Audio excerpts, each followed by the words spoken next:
When was the last time you heard an American genuinely complain, not about their therapist, but about the system that pushed them into therapy? Seriously, have you ever seen someone say, I don't want to go to therapy, but circumstances leave me no choice? No, that's because therapy today is the new normal, a new cult, a new church, where people go not for answers, but just to validate their anxiety. Here's the irony. The therapy industry is growing exponentially. Maybe there is something wrong with me, but like I said, I'm really happy with who I am, and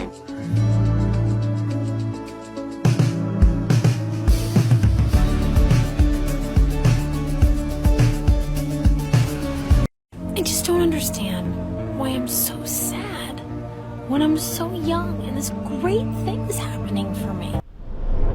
Right alongside record-breaking rates of depression and anxiety.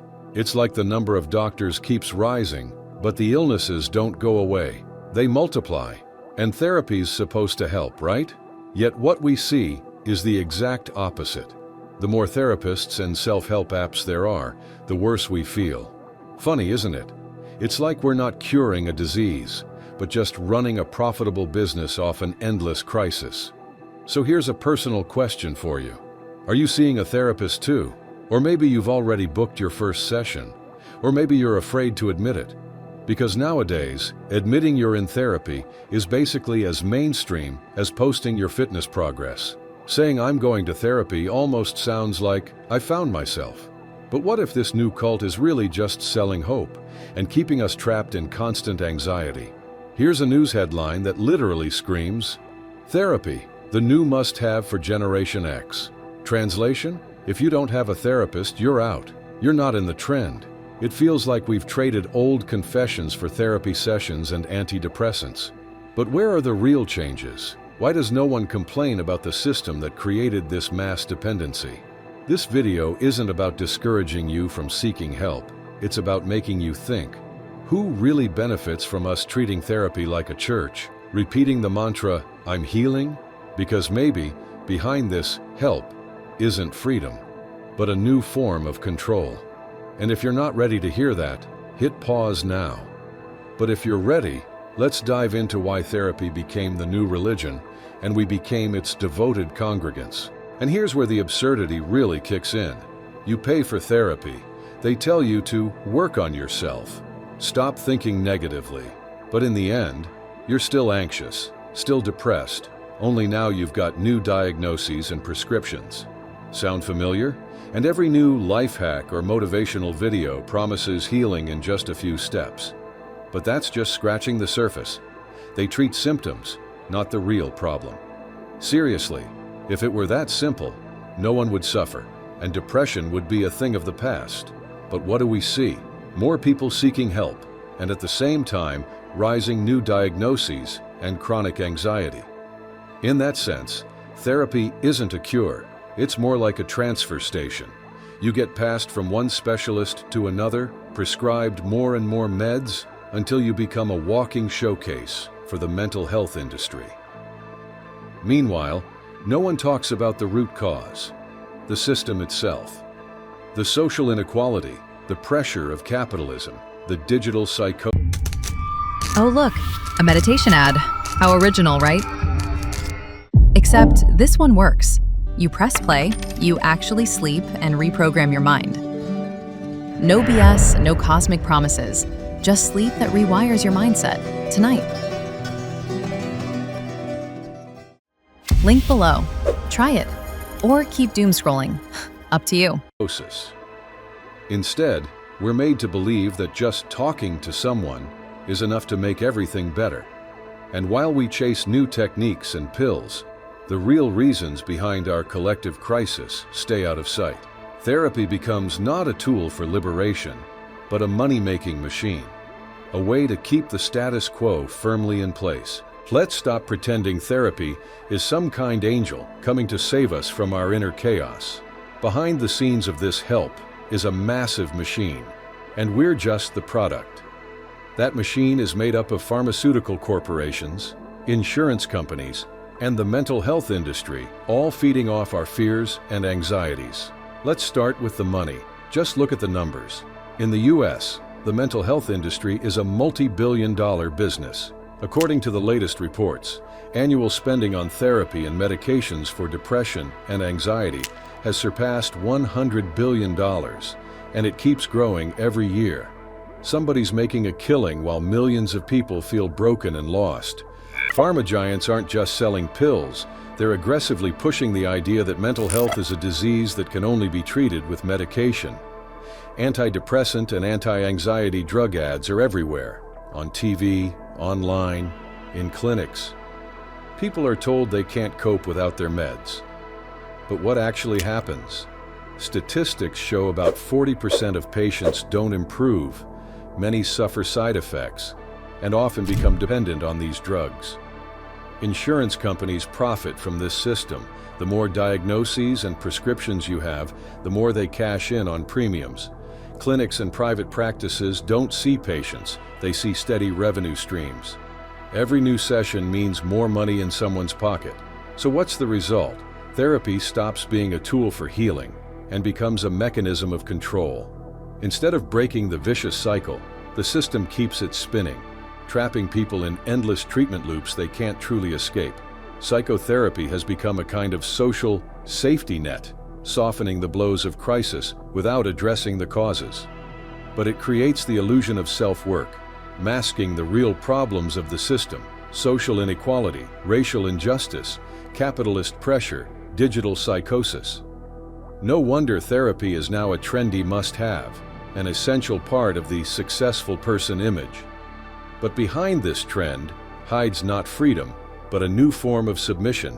Submission to a system that doesn't want change, it wants profit. And that anger? That's our main fuel. Because you can't stay silent when your fears and pain become commodities, when the industry turns us from patients into customers, and in the end, just another line in corporate reports. Welcome to the new church, the Temple of Psychotherapy, where the rituals include weekly sessions and mandatory confessions of your weaknesses. Forget about Mass and prayers. Your therapist is now your new priest, and the couch is the altar where you confess your sins. And yes, bring your traumas and triggers. They're your new sacred relics. Imagine if Jesus lived today. Seriously, he'd be seeing a therapist every week. Instead of sermons, it'd be talk therapy. Instead of miracles, breathing exercises and positive thinking. And instead of love thy neighbor, it'd be hug your inner child. Sounds like a hipster cult with plush chairs and almond milk lattes. The irony is that these rituals have exploded into mass culture. People proudly post their confessions on TikTok as if it's the new form of prayer. Today I told my therapist about my childhood trauma. Sounds almost like, today I went to church. Only instead of peace, it brings a fresh dose of anxiety, new diagnoses, and the ever-present advice to work harder on yourself. Now picture interviews with so-called experts and influencers selling their emotional truth. It's a circus. Smiling faces telling you how they woke up after 7 therapy sessions and 3 seminar courses, yet still can't shake panic attacks. They teach you to live a full life while selling courses for hundreds of dollars and new methods that supposedly change everything. The absurdity peaks when you see ads for revolutionary therapy techniques. Dive deep within yourself with crystals and aromatherapy, or heal your soul in 10 minutes with kitten meditation. Yes, even kittens are now part of this new religion of healing. And this comedy goes on while we search for real answers, hidden beneath the masks of marketing and self-deception. We laugh and cry at the same time, realizing this new church is nothing but a flashy performance where everyone plays their part, and the high priest is capitalism. To understand why therapy today is not just a way to solve personal problems, but a genuine social phenomenon, we need to look back. Psychotherapy as a profession and practice was born in Europe, where Sigmund Freud, in the late 19th century, began exploring the mysteries of the human unconscious. His theory of psychoanalysis revolutionized ideas about the soul and trauma, marking the first systematic attempt to treat the psyche. But back then, psychotherapy was only accessible to a few, the elite, the wealthy, artists. It was a luxury, an intellectual pursuit. In the US, after World War II, things began to change. The government started investing in psychiatry and psychotherapy as part of social policy, aiming to help veterans and adapt society to new challenges. However, with urbanization, racial conflicts, and economic turmoil, mental health became a much broader and more complex issue. The 60s and 70s brought cultural revolutions, civil rights movements, but also a rise in anxiety and depression linked to injustice and social pressure. The advent of mass media and digital technology intensified this trend. Information became more accessible, but with it came digital anxiety, a nonstop flood of news, constant comparisons, and social media pressures. Fast forward to today, psychotherapy has become mass culture, almost a religion, with its own rituals and dogmas. It mirrors our times, where social crises, economic inequality, racial injustice, and digital psychosis intertwine to create new battles over mental health.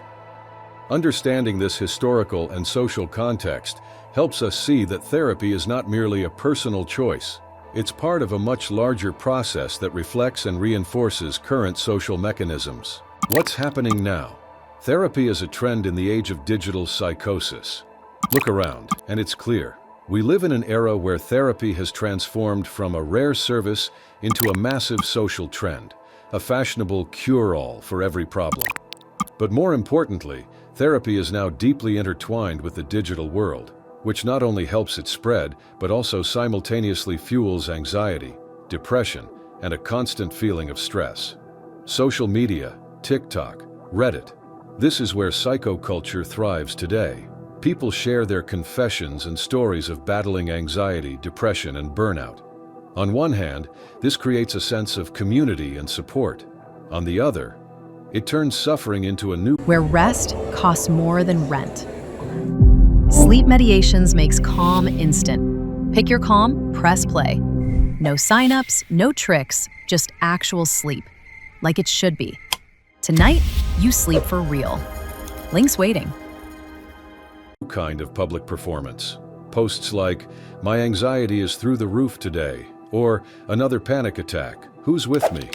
rack up thousands of likes and comments, turning mental states into trending content.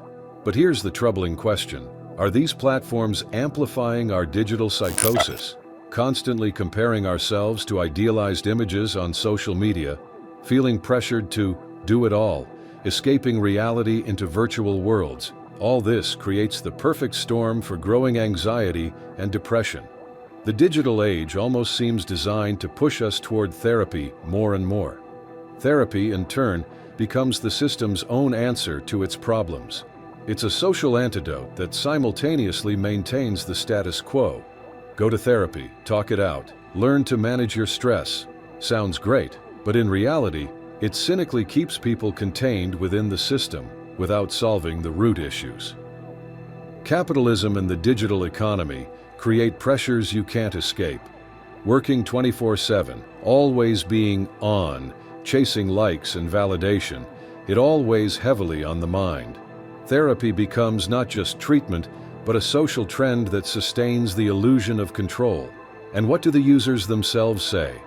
TikTok and Reddit are full of jokes and complaints alike. My therapy costs more than my phone. I see a therapist because it's trendy.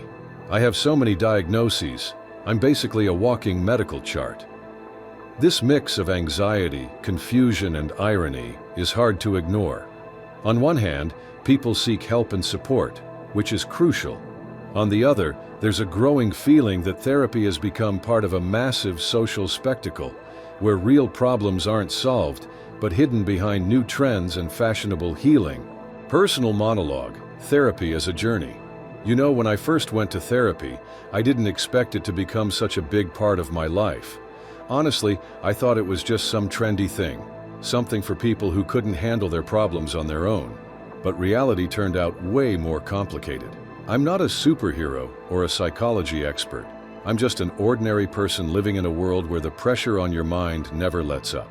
There are days when it feels like everything around you is falling apart, like you're drowning in an ocean of anxiety, not knowing which way to swim next. Therapy became for me not a rescue, but a tool, an attempt to understand myself, my fears, and maybe take a step toward feeling a little lighter inside. It was scary and uncomfortable to open up to a stranger, to say out loud things you usually hide even from yourself, to admit that you're tired, that you're hurting, that sometimes you feel like you're just different. Those talks didn't always bring instant relief. Sometimes they even made things worse. But it was through that struggle that I started to see a flicker of hope. I realized therapy isn't a magic wand. It's not a recipe for happiness or a guaranteed path to healing. It's a journey, sometimes hard and awkward, but necessary.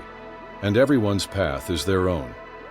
I know a lot of people are scared to admit they go to therapy, afraid of judgment, labels, misunderstanding. But I want to say, it's okay to care about your mental health. And if you need that conversation, don't be afraid to take the first step. Now, I want to ask you, my viewers, what does therapy mean to you? Is it just a trend, or maybe it's something more?